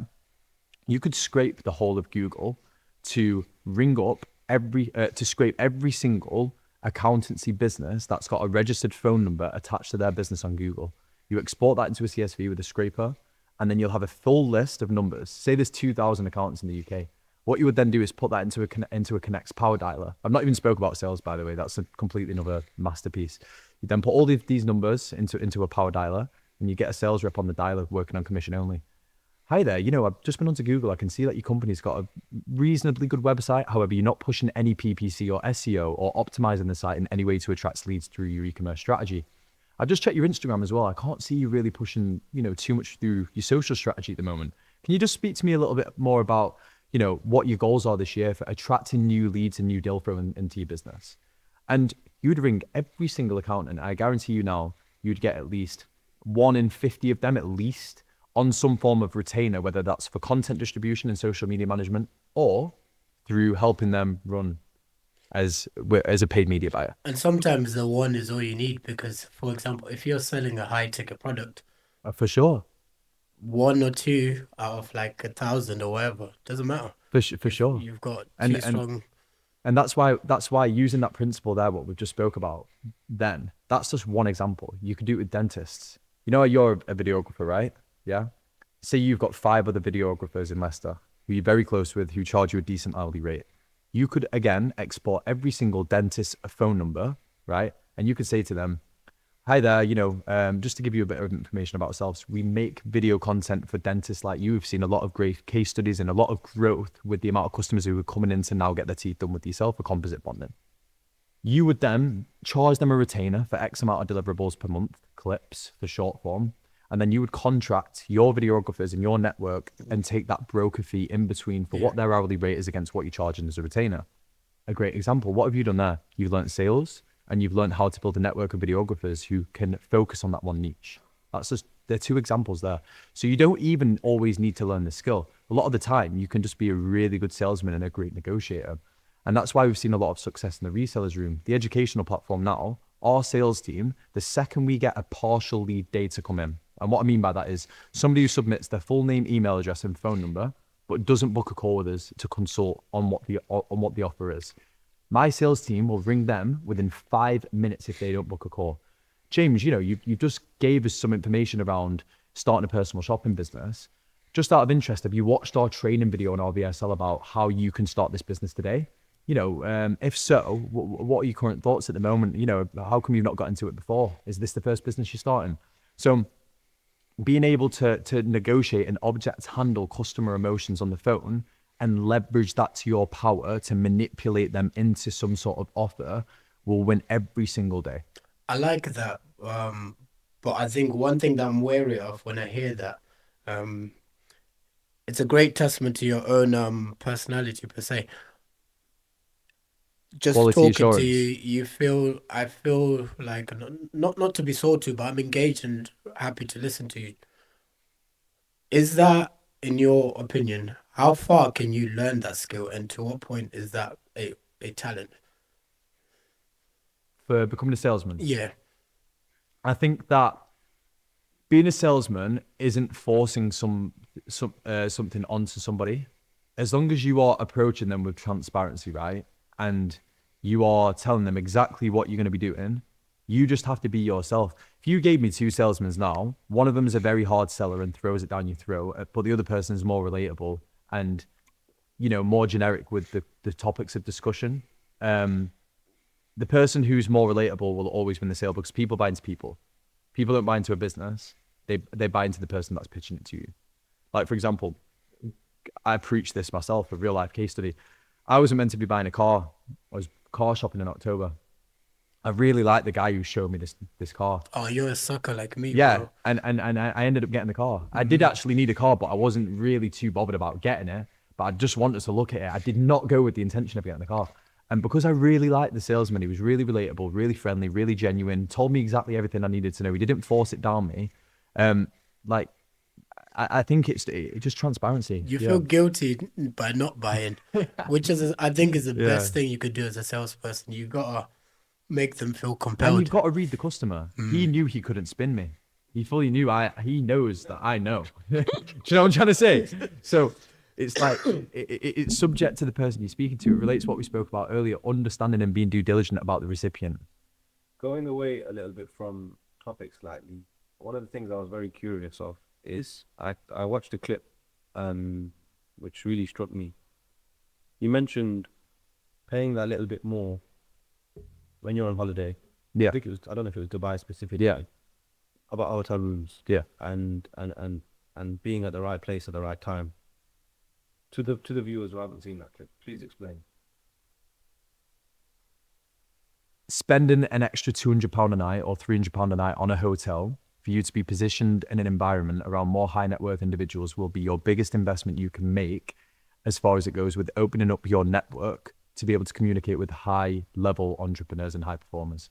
So rather than you staying in, I don't know, the Premier Inn for £67, go and stay at Dakota for £250, because you might meet somebody when you're drinking a coffee downstairs. Again, the coffee might cost you £7 instead of your £3 latte from Costa, but equally at the same time, that one conversation can genuinely change your life. And what I mean by that is you might find out something about the person that you meet in a more higher net worth environment than you would staying in a traditional Premier Inn hotel. So I've always been a big believer by spending that little bit extra, you are spending that money to give yourself an opportunity. Are you testimony to this? 100%. 100%. I'll give you an example now. I was in Courchevel last week. Stayed in a really nice chalet resort. I met the owner of Verde. I met the owner of a hotel, a guy who owns 200 hotels in London. I met 4 property brokers who are specializing in off-plan developments in London, some of the largest developers I've ever met. And I got every single one of their contacts. I won't work with them right now, for sure. I'm too busy with my own projects. However, I reach out to them every single month. Hi there, James. You all right? Just thought I'd check in. It was really good seeing you last month. How's business been? How's everything? And I will make sure that I will check in with each and every stakeholder that I have an interest in working with long term. So how I said in the previous clip, I've got a notes list of everybody I know in Paris who, can add value to me in some way. I also have a note list of every single new stakeholder that I interact with. So what I mean by that is, if I meet someone in Courchevel last month who is of value and can benefit my life in some way, I will reach out to them and I will put a tick emoji after I've then messaged them to follow up and say, hi there, Jenny, hope you're well. Start to drop you a message to see, how you're getting on. I hope you enjoyed the holiday. It was really nice meeting you. Are you going away anywhere soon? And I won't speak about business. I'm just building the rapport. I'm building the relationship. I want to make sure that they remember me, because they'll forget about me. They meet plenty of people. It's like a retargeting campaign on Facebook. I'm just making sure I keep my stakeholders present and aware of who I am.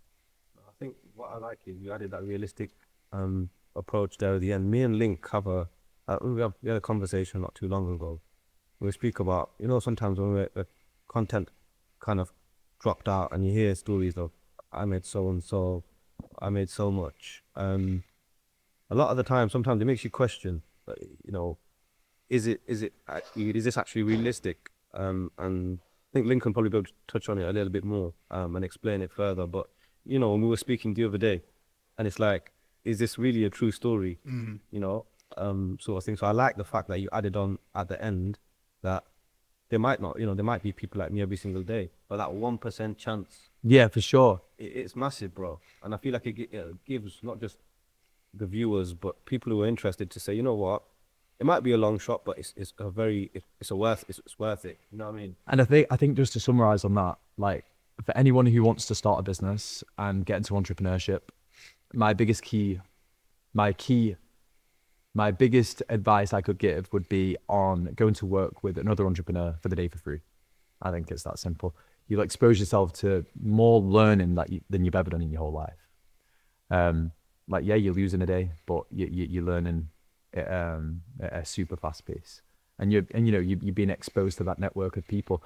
You are a reflection of the 3 people that you spend the most time around. And I believe that. Shit, we're fucked then, innit?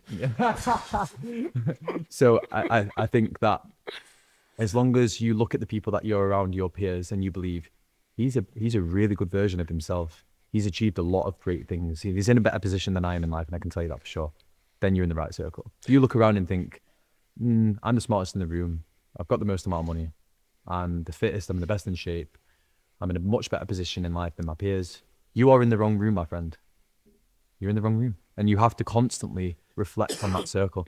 I'm the poorest now by far in my friendship group. I will tell you that for a fact. I'm talking a big gap, and I love it. I love it more than anything. I'm a sponge because I listen to every single bit of value that I can be. Yeah, I thought when he said we're going off topic, he was gonna talk about that hickey that was gone. It was on his neck. It's gone now. What was that? You had a little hickey on the neck. What was earlier. that? Yeah, Hickey? Yeah, like a little love bite. Oh no! What was it? Red there? Yeah. Oh, it's probably. Do you know what? I've got really sensitive skin. I wish I had love bites. I wish I had some love bites, but the roster's a bit dry at the moment. I'm not gonna lie. No, I swear. Yeah. How long? Sorry, a bit nosy on this point. Go on. But because I think as well, work-life balance can be And relationships. it can be quite difficult, especially doing as much as you're doing. I mean, we can relate, and we probably not as busy at the moment. But how has that been adapting to? So I'm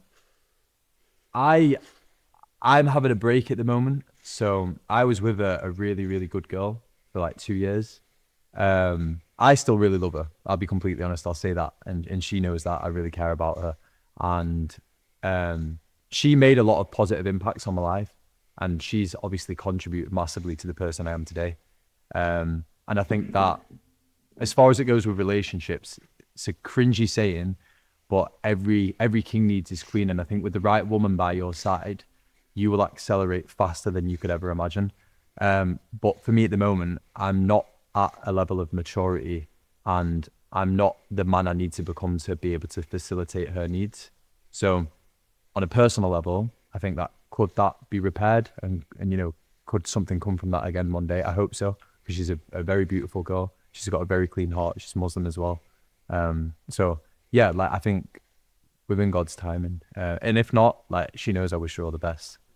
Inshallah. So Are you practicing Muslim? I'm not. However, I've got a lot of friends, and I'm around an Islamic culture. I believe in a lot of the frameworks, and I think that it's good to have that, especially with your friends, because for me, I grew up in my town I grew up in, there was no Christians and no Muslims. So God wasn't really preached to me when I was a kid, and my family aren't religious either. So growing up around that, it's very difficult to find peace with God, I guess. And over the last 6 to 12 months, I've spent more time than ever thinking about God and trying to practice it more. And I did live with my old business partner and his dad. They're preaching Muslims every day. Really, really solid, great guys. And I think Muslims are the cleanest hearted people and the most generous and giving people that you could ever meet in the world. And the friends and the people that I've made and the opportunity that's been presented to me, even in my personal life with what I've learned about me, not even outside of business, it's come from them people because they're so spiritual and so precious with the religion. So I think that one day, inshallah, I will revert. It's just a case of when I'm ready to. And I think there's a saying that there's never a right position to be ready. And I've been told that a lot of times by a lot of my Muslim friends, but I think right now I'm just researching, and just getting to know more about it. And same again with Christianity. I like to have a holistic view on all frameworks. So no, yeah. I like that. Well, one thing I do want to ask, but I think just to add on to what you said, I think it's just good to ponder and know, in the sense of I think being in touch with your spirituality. And I think the point I'm trying to say is more so, I had a conversation with a friend the other day, and obviously surrounded by other Muslim brothers.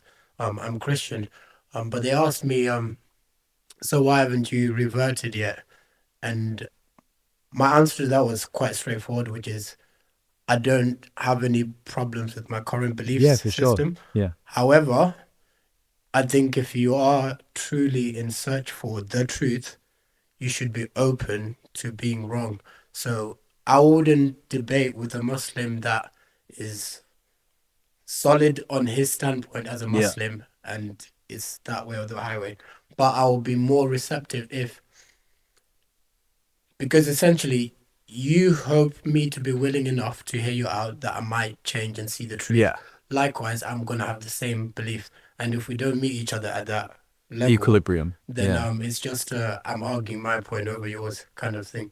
But the question I wanted to get into more, maybe because take away from that philosophical way, is what role has spirituality then impacted you in your business life, or has it?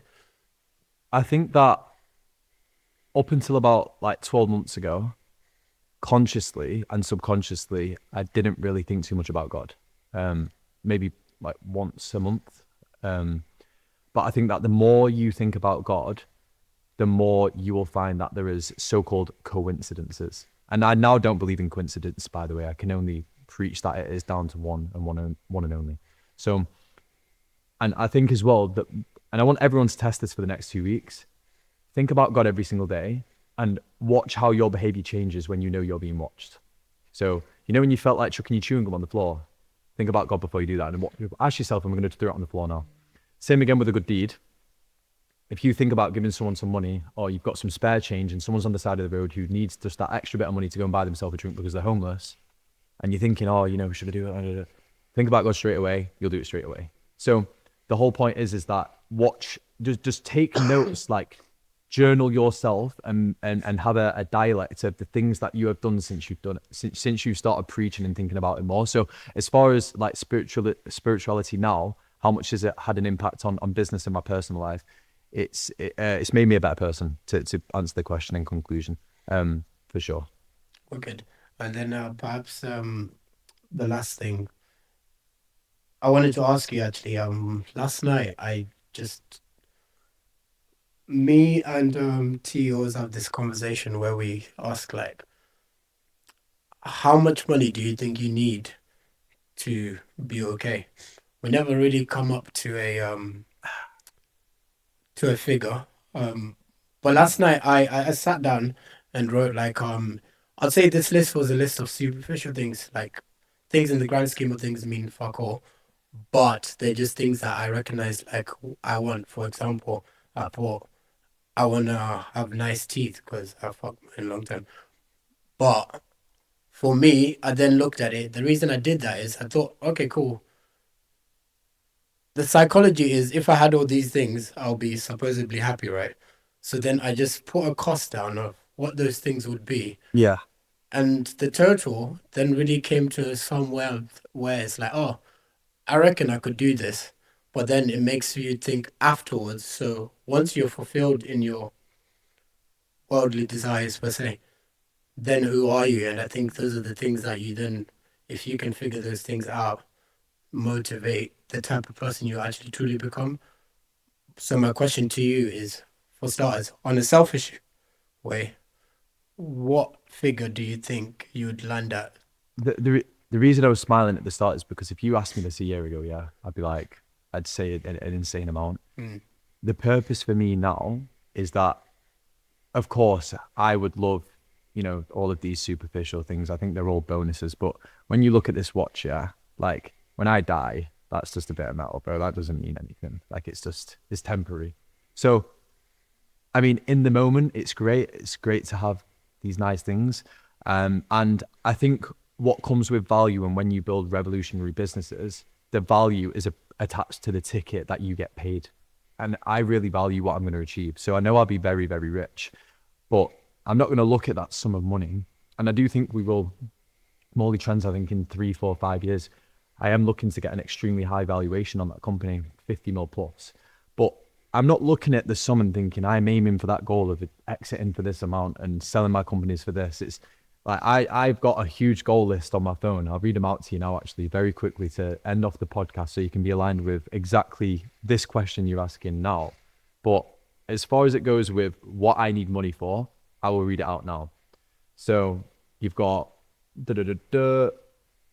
do at least 3 charity events for those in need, invest 2 to 3% of my wealth back in support systems for those who need schooling, homes, food, or any other fundamental resources, retire my mum, retire my dad, buy my parents a villa in Portugal, buy my dad a Porsche 911, buy my brother's first Rolex, take my nan away on holiday, take my family away for the Maldives for Christmas or Dubai, be less money orientated and more grounded as a person, and learn to love myself as an individual and build self-respect.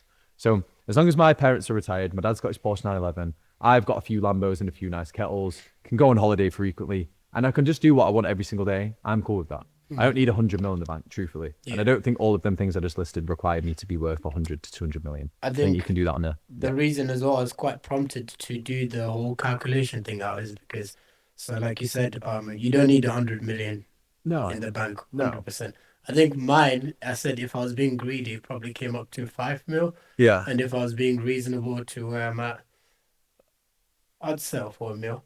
And that's more money than some people see in their entire life. Yeah. But everybody kind of wants to start a business, dominate the world. You want to be Elon Musk, you want to be Jeff the issue is that, like, I think once you open up to the realm of, like, wealth and you're around people who do spend, they say money doesn't buy happiness. However, you will experience life at another level. Yeah. And I've had that taste now. Yeah. So I think I only personally need it because I've experienced it. Like, it's not because I need it and I'm cool with it not being there. But I think, like, anyone who can earn £10,000 a month, you're going to live nice. Yeah. I think that's like, one thing I was going to get at. Just for, kind of once again, for being realistic. Yeah.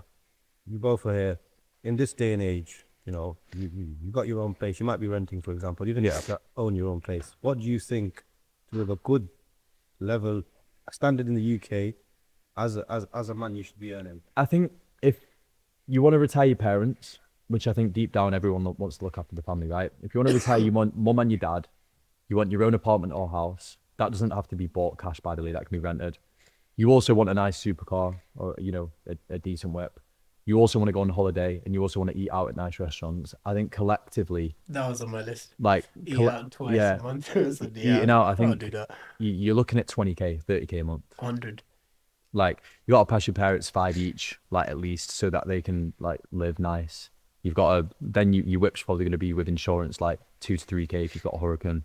Then, you know, even just going out for food, I don't like people paying. It's not because it's a flex or anything like that. It's just because I like being a provider. So if I'm taking my friends out for food and we're going to a nice spot, that's not going to be cheap. That's going to be 10% of that proportion that's left. Mm-hmm. So when of course you're going to want to accumulate wealth as well for your own investment purposes. Like, I don't pay myself out of the business to invest. I invest from the business. So again, it's all subject to your own goals, man. Like, it genuinely is subject to each person. But I think, you know, even 10k, like, you know, 10k is fine. Yeah. Like 5k is fine, but 1k is fine. It's what your goals are. Of course. Yeah. I was just gonna say to that as well. The reason I asked you is just more so from it's a thought experiment for me right now, because I thought, all right, cool. Let's say I reckon I need 2 mil. That's my price tag, right? But then what I did is I went in my phone, thought, right, who are the people that I know that make real money? Ask them their number, and then ask like some of my friends who perhaps have normal working jobs. For me, it was more so just to see like how big do people dream, perhaps. Like, I think sometimes it's not an accurate research study, of course, but it's just interesting to know what the people around you are thinking. And sometimes it's like somebody would have given me an answer like, 500,000, and they're like, yeah, my life's good. So it's like that subjective element to it. But the 3 mentors that I spend the most time with every day, they're absolutely crackers, like insane. And every single one of them says, a billionaire. I want to be a billionaire. I won't stop until I'm a billionaire. Because my friend, she makes a hell of a lot, and she said 150 M. I was like, for what, bro? Like, yeah, I think what it is that, like, again, like I said before, you can't look at what the goal is with a liquid figure in the bank, because even when you will reach there in 100 mil, like when you hit that level of wealth, it's you approach the business as completely different. Like, what I mean by that is making 100 grand a year is a completely different infrastructure and operations making $1 million a year. $1 million to 10 million, even more of a significant gap with the infrastructure that you need to build, with the teams and the talent that you need to hire. Same again with 10 to 100 million. It all changes with dynamic. Now, when you accumulate a certain level of personal wealth, and I'm nowhere near this, by the way, you can then deploy 10 to 20 million to a bank and get yourself a 5% yield with depositing that with the bank. So if you've got 10 million, you're sitting on 500 grand a month just from a great interest agreement. But also you've got things like the Swiss franc, you've got the S&P 500 for higher yields, you've got, people diversify their investments into multiple sectors. So it's all subject to your personal strategy. But when you reach that that level of wealth, they say that money makes money, and it's true. If you're sitting on 10 million compared to 1 million, you're going to get to that next 20 million quicker than you get from 1 to 2. So yeah, it's all subject to personal goals. I think to wrap up things, I think it's been a very insightful conversation. So some absolute gems in there. What I'd say is we're here to celebrate success of, like I said to you off camera, of individuals who have really done something special with their careers. You're still at a relatively very, very young age at 25, but you from where you've kind of, your journey's gone from where you started, you're really on the way. And I think it was really important to get someone on the pod who people relate to as well. Previously, we've had on guys who are probably a little bit older and are doing some really, really special things, and are probably maybe not towards the end of their career, but they're really, they're kind of scaled to a really high level. But with yourself, I feel like you're very wise for your age, bro, and I feel like you've got some really good head on your shoulders. Thanks, bro. Why for that? No, what I would say though, bro, is you're Big bro, why. I definitely say, bro, that one of the things that struck out to me was the knowledge. For our listeners, for people watching, for young aspiring kind of entrepreneurs, maybe you can relate it back to reselling if you want to. Yeah. As a whole, what advice would you give to a young person right now who wants to be like you basically, and wants to go and be their own boss? I'd say accept the fact that you're going to fail, and it's going to take time and it's going to take pain in order for you to get where you want to be. I'd also say position yourself in every aspect of life in a way that where you can be around people, like I said before, who are much wealthier and much more knowledgeable than you are. And when you've mastered that positioning and you've fought through that pain, I've not seen success straight away, because we live now in an era of instant gratification because of social media. It's like on TikTok, you scroll down, dopamine hit. It's like a jackpot on the casino. You have to substitute the time where you are procrastinating, such as scrolling on TikTok, by educating yourself and being around the people that really matter and can really add value to your life.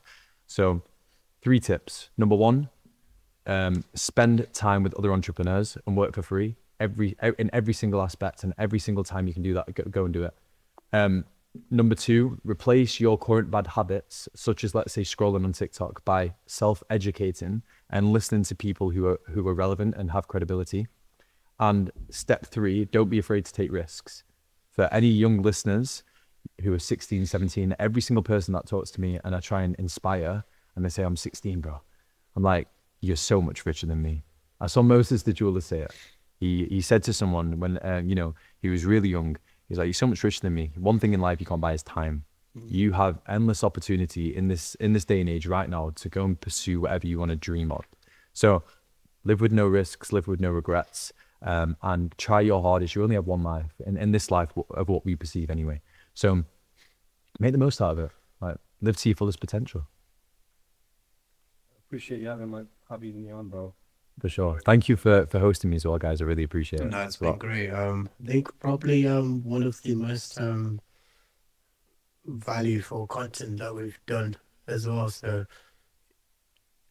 it's been nice to be able to really crack down on that information, because I think perhaps in our previous pods we've really focused on basically tell us about your journey from 0 to where you are now.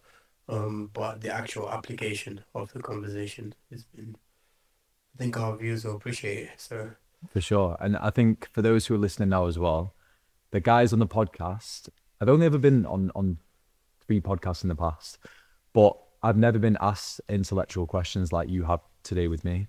And being able to have someone who really tests and puts questions forward that you don't actually think about consciously, it then allows you to have further self-reflection on where you are in your current position. So for the guys who are watching this, who are new viewers to this channel and watching this podcast now, you will see where these guys go, I promise you now, with what they've got planned and what guests are going to be coming on, and the questions that they ask.